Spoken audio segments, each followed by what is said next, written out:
Бәріңіз сәлемдестер, сендермен Асхат. Бүгін біз KBD Туалеттің 67-ші сериясына обзор түсіретін боламыз, достар. Кеше 67-ші сериясы шықты. Мен сразу ол серияға реакция түсірген болады. Короче, подсказка шығады, обязательно подсказкамен өтіп реакциямды көріп кетіңдер. Бұл жерде бірақ көп нәрсе айтылмады. Вообще, по идее, вообще почти ештеңке айтылмады.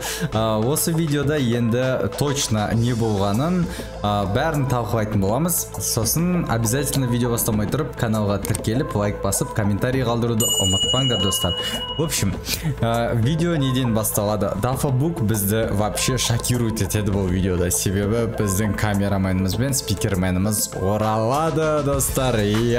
Біз оларды өліп қалды деп ойладық қой бас жағында. Бірақ мен обзорларында айтып кеткем, олар өлген жоқ, бізді скибидилар алдап кетті деп. Бірақ негізі скибидилар алдаған жоқ екен. Вообще осы видеоны түсірмей тұрып, бірінші ютубқа кірдім, барлық теорияларды көрдім, ютубтағы орыстардың түсірген обзорларын бәрін көріп шықтым. И в общем, не түсінгенімді осы видеода айтып кететін боламын. Короче, біз KBD туалеттер камера босс пен спикер боссты өлтірді деп ойлағанбыз. Олар өлтірген жоқ оларды. Бізге анау өлтірді деген сообщениені скибидилер жіберді дедік қой. Оны скибидилер жіберген жоқ, Дафабум жіберді. Неге Дафабум жіберді десеңдер, видеоны қайтадан көрсек, ана жерде Дафак жасыл светпен шығады ғой. Ол теория, бірақ рас деп ойлаймын мен. Ол жасыл светтен шығады да, жасыл свет бізге сообщение келгенде ол бас жағында жасы болды ғой ше.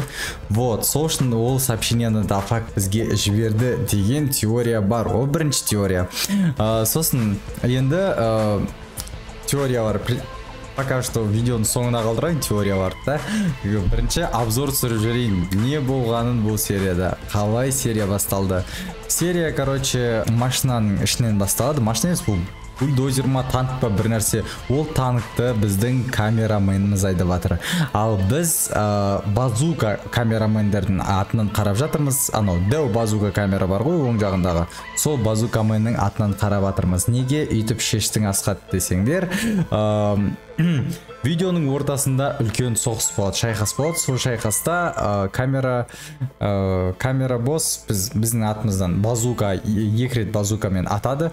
Сондықтан да біз точно камера базуканың атынан қарап жатырмыз деген ой менде. Сосын оң жаққа қарасаңдар, мынаяқта алдыңғы серияда көрсеткен камера security деген жарылып жатыр екен. Ол камера security дегеніміз күзетші деген, күзетші болып переводталады. В общем, бұл осы жерді күзеттеп жатқан камера болған, оны бұзып тастады, короче. Сосын бізге екі скибиди шабуылдайды, біз екі базукамен атамыз. Вот мен осыны айтып кеткен болатынмын жаңа. Камера базуканың атынан сол үшін қарап жатырмыз. Ашин камерамен бұндай базуканы ұстай алмайды, ол ұшып кетеді артқа қарай, оның күші жоқ қой.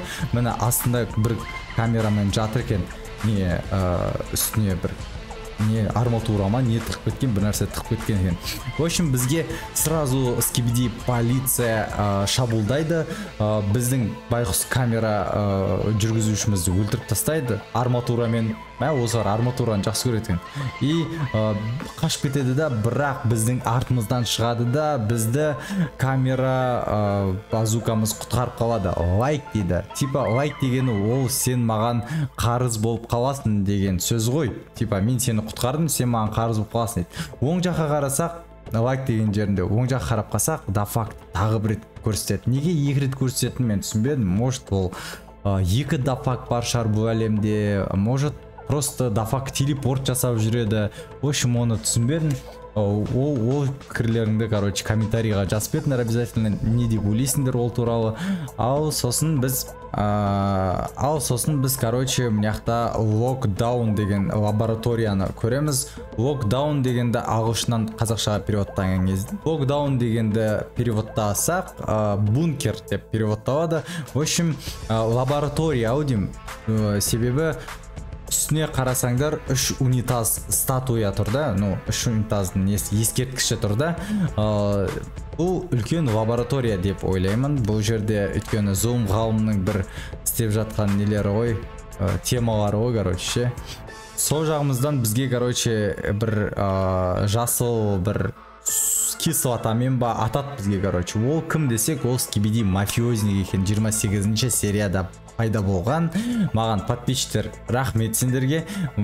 Реакцияма жазып кеткен, Асхат бұл Скибиди пайда болған деп. Мен пайда болған дегеннен кейін басқаларды айтып отыр. 28-ші сериядағы Скибиди мафиозник бол дейді.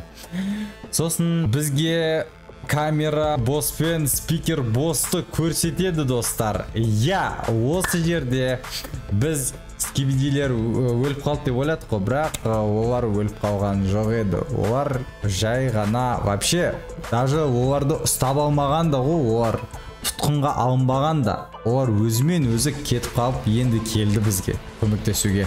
Короче, бізге 65-ші серияда пайда болған сварочный маска киіп алған, короче, Скибиди шабуылдайды. Ол не болгарка, точно болгаркасымен, короче, біздің камера боссымызға шабуылдайды. Болгаркамен, бірақ біздің боссымыз ол болгарканы алады да, қолына тағып алады да. И в общем, үлкен шайқас болады. Бірақ мафиозник артына мініп алады да, и кислотасымен өлтіргісі келеді. Бірақ біздің титанымызға ол ештеңке емес, вообще чувствует етпейді. И в общем, бір шапалақ береді ғой, біздің титанымыз шапалақты жақсы көреді. Сол үшін ол, короче, сол қолымен бір шапалақ беріп жібереді да, короче, анау ұшып кетеді, короче. Ұшады да. Сосын байқасаңдар, біздің камерамыз лазермен прям анау кислотный бочкасына атады. Неге десеңдер, өз кислотасымен өзі өліп қалсын деп, короче, атады. Сосын ол барады да, біздің спикер боссымыз бір шапалағын береді да, ол жатады, короче, ұйықтайды болды. Сонымен достар, бізге қара туманнан зұлым ғалым шығады достар. Осы видеоның ең басты геройы шығады. Сарып қара туманнан бізге зұлым ғалымды көрсетеді. Ол зұлым ғалым 2-3 теория бар. Бұл шын зұлым ғалым емес деген теория бар, себебі көзі, короче, оң жағындағы көзін айтып отқан жоқпын. Сол жағында анау қызыл көз бар ғой. Сол оригиналға ұқсамайды дейді. Сондықтан да и қолына не мынау қолындағы анау екі темір мынандай не мынау ондай оригиналда болмаған негізі. Сондықтан да кейбіреулері ойлап жатыр, бұл зұлым ғалымның оригиналы емес деп. Мен үйтіп ойламаймын, бұл по идее шын зұлым ғалым. Точно шын зұлым ғалым. Екінші рет бізді Дафак уже алдай алмайды, G-мен сияқты ше. Сосын бізге камерамен қолына уже болгаркасын киіп алған, уже болгарка киген екен, ол вообще күшті болып кеткен ше. Сондықтан да ол біздің зұлым ғалымға бетіп көрсетеді, короче, бұл мен сені точно енді айырамын деген сөз, сен еш жаққа қашып кетпейсің деген сөз ғой. Типа, и ең аяғында айтып кетейін дегенім, достар, егер сендер байқасаңдар, 67-ші серияның астында описание болады, видеоның астында. Сол описаниеда it's time деп жазып кеткен, то есть уақыт келді деп жазды. Уақыт келді дегені ендігі видеода бізде үлкен соғыс күтіп отыр, достар. Телевизор боссты көрсету керек, себебі 66-ші серияда соңында TV боссты кішігірім бүйтіп светін көрсетті да бізге ше. Типа, достар, 67-ші серияның 2-ші бөлімінде точно TV босс келеді деп енді Дафак айтқысы келді да. В общем, ендігі серияны күтеміз, достар. Себебі 67-ші серияның 1-ші бөлімін енді вообще көп нәрсе көрсетпеді, мен реакцияда айтып кеттім. Сондықтан да 2-ші бөлімін шыққанын күтеміз. 2-ші бөлімін шыққанда біз енді полный обзорын жасайтын боламыз. Себебі бұл жерде енді ештеңке айта алмаймыз. По идее, телевизорменді күтеміз. Спикер босс пен камера босстың және TV босстың G-мен мен зұлым ғалыммен соғысын көретін болатын шығармыз енді. Білмеймін, сондай оймен де. Бірақ Дафак бізге көмектесіп жатыр, точно көмектесіп жатыр. Себебі 66-ші серияда соғыста точно Скибидилер жіберген жоқ оны, біздің Дафак жіберді оны. Анау ше, камера босс пен не спикер босс өлді деген сообщениені ше, соны Дафак жіберді, достар. Ол прям инфа, прям 100% информация. Ал енді осындай кішігірім обзор болды, достар.